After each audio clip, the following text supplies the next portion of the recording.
Hello. Let's get clear about wood grain, because as wood carvers it's really helpful to understand how it works and how to deal with it. I'm going to use this piece of construction timber to demonstrate what I'm talking about. You can see the grain, the wood fibres, very easy, the figuring on this wood. So this is the tree, how it grows. This is wood in the orientation of the tree. So the fibres of the tree, in other words, all the little cells and tubes are growing up and down like this. So this is, from our point of view, our first term, this is called going along the grain, along the wood fibres, if we're carving in this direction. If we're carving in this direction, like so, we're carving across the fibres. So that's our second term, along and across the wood fibres, across the grain. Here's the end of the tree, and this is where it's been cut off, and the fibres have been sliced through, and this is the end of the wood fibres, or end grain. So we talk about end grain here. And the side of the fibres is exactly that, side grain. So we talk about side grain and end grain. So those are our four basic orientations. Now when we're working three-dimensionally, what we see is just the surface. We don't know what's going on underneath until we start carving into it. We might have a good idea because we've chosen the wood and we like nice, neat, tidy wood to work with as carvers. But you might have something going on like this. So this is looking fairly nice. But if I was to turn the side here, you can see how these wood fibres are being pulled up like this by this knot. The wood fibres are tending to go out of the knot, which is going to be a branch here. And on this side also you can see very clearly how this knot makes these fibres come up and down. So it's as if our wood is this shape, even though it's flat on the top. We have fibres going downhill in this direction, fibres going downhill in that direction. And that makes a problem for us as we're carving. If we're working along the grain, and I think you can probably see it more clearly on this side, if we're going along the grain and these fibres are coming up like this, then at some point, as I carve in this direction, these fibres are going to pull away, and that's called going against the grain, against the lie of the fibres, effectively. And carving in this direction, here, this is called going with the grain because the fibres support themselves, very much like how you sharpen a pencil. You sharpen it downhill along, so the fibres are supporting each other. But that's called carving with the grain or against the grain, and it's, in this case, affected by the knot and the growth of the tree. The other thing that can happen is the actual way the wood has been cut, or the way you are cutting it. So this is a bit of lime wood, and so although the timber might not start like this, as we cut it, we might find that, like here, the wood fibres are rising up like this. So again, from the surface, this piece of wood here looks great, but underneath we have against the grain and with the grain going on. So what I want to show you now are three good ways of thinking or dealing with the grain as you find it like this. Okay, I hope this works. I've drawn the orientation of the grain here so you can see it a bit more clearly.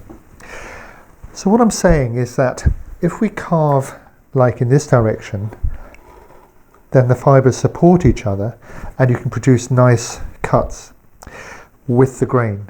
If we go in this direction, you can see, I hope, it's starting to tear and pull. I mean, I'm leaving it a little bit, but what you can see from this surface here is that this is actually torn.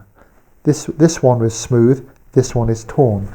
So what we've got here then is going against the grain, where it's tending to pull and tear. I think you can see that very readily there if I pull in here. Yeah, or with the grain going in this direction, you get a nice clean cut. So with the grain, that's a beautiful smooth cut, against the grain all torn. So what do we do about this?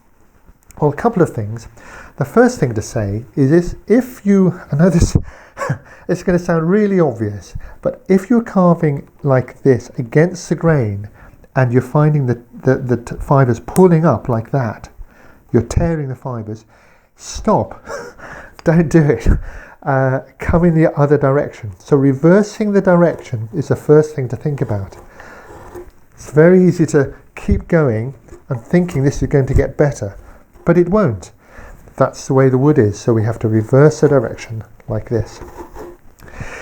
The other thing you can try, the second thing is, and for this you do need properly sharpened commission carving tools, you can actually try rocking the tool like this, which means rotating and slicing along the blade, whether it's a flat or a round one, and taking very light cuts like this. See, so I can actually carve that to some extent. See, so I'm actually able to carve it by slicing. See how that's moving across like that? So very light slicing cuts.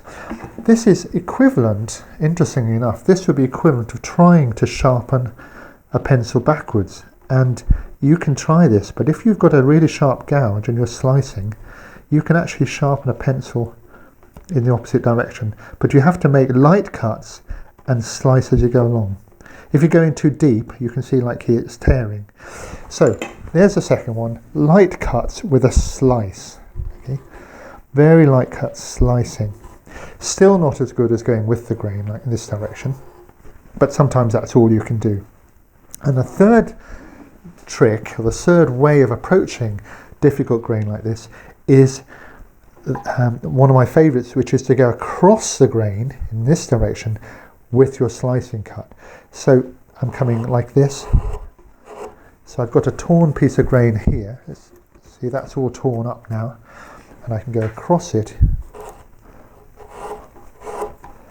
And this is the cut of the carving. That's a wonderful cut in that you can go this way or this way and work, whatever works best. So there are other videos on some of these wood features that I'll flag below this one. But so they're your basic ways of working. Stopping, in other words, don't do it, go the other direction. Very light rocking cuts with a very sharp tool, or working across the grain and putting a slice on it.